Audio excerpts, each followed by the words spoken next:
इस channel के माध्यम से हमारे सभी दर्शकों को बारंबार प्रणाम है। मैं आप लोगों के समक्ष एक माता रानी का भजन लेकर आई हूँ, जिसे आप लोग सुनिएगा। पसंद आने पर लाइक सब्सक्राइब शेयर करिएगा, कमेंट के माध्यम से बताइएगा आप लोगों को कैसा लगा। चलिए इस भजन को गीत के माध्यम से सुनते हैं। जय माता दी। चढ़त नवरात्र चली आइन गजब कही दियलू ये मैया। चढ़त नवरात्र चली आइन गजब कही दियलू ये मैया। गजब कही दियलू ये मैया। गजब कही दियलू ये मैया। चढ़त नवरात्र चली आइन गजब कही दियलू ये मैया। चढ़त नवरात्र चली आइन गजब कही दियलू ये मैया। मैया के सिर पर लंबी लंबी केसिया। मैया के सिर पर लंबी लंबी केसिया। लंबी लंबी केसी हो काली काली केसिया। लंबी लंबी केसिया हो काली काली केसिया। केसिया में गजरा लगवल गजब कही दियलू ये मैया।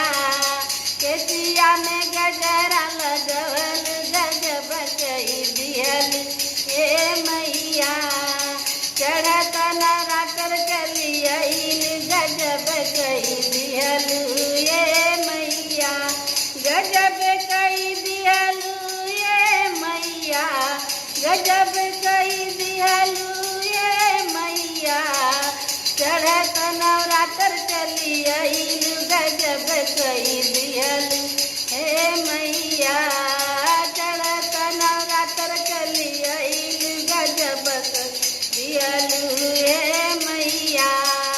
मैया के कान में कुंडल शोभे। मैया के कान कुंडल शोभे। नथिया पहिनी के आइन गजब कही दियलू हे मैया।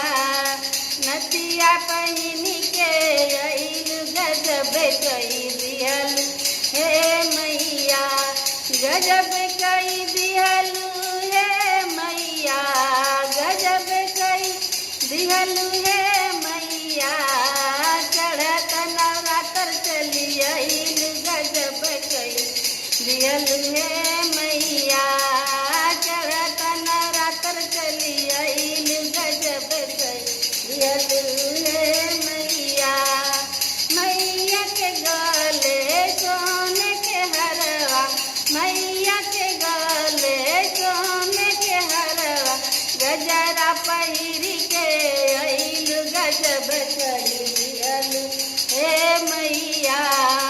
गजरा पहिरी के आइन गजब कही दियलू हे मैया। चढ़त नवरात्र चली आइन गजब कही दियलू हे मैया। गजब कही दियलू हे मैया। गजब कही दियलू हे मैया। चढ़त नवरात्र चली आइन गजब कही दियलू हे मैया। मैया के बाहों में लाली लाली चूड़िया। मैया के बाहों में लाली लाली चूड़िया। लाली लाली चूड़िया हो शोभेला कंगनवा। लाली लाली चूड़ी शोभेला कंगनवा। हथवा में मेहंदी लगवलू गजब कही दियलू हे मैया। हथवा में मेहंदी लगवलू गजब कही दियलू हे मैया। गजब कही दियलू हे मैया। गजब कही दियलू हे मैया। चढ़त नवरात्र चली आइन गजब कही दियलू हे मैया। चढ़त नवरात्र चली आइन गजब कही दियलू हे मैया। मैया के पाँव में पायल शोभे। मैया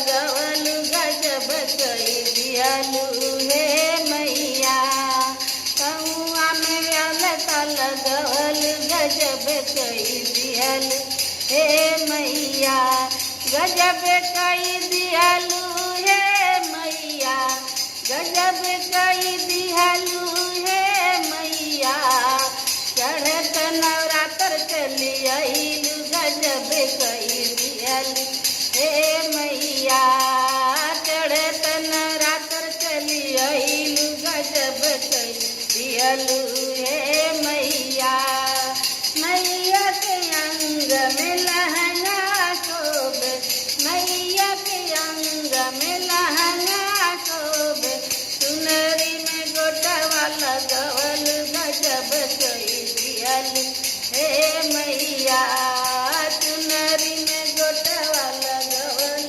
गजब कई दिहलु हे मैया गजब कई दिहलु हे मैया गजब कई दिहलु हे मैया चढ़त नवरात्र चली आइलु गजब कई दिहलु हे मैया चढ़त नवरात्र चली आइलु गजब कई दिहलु हे मैया।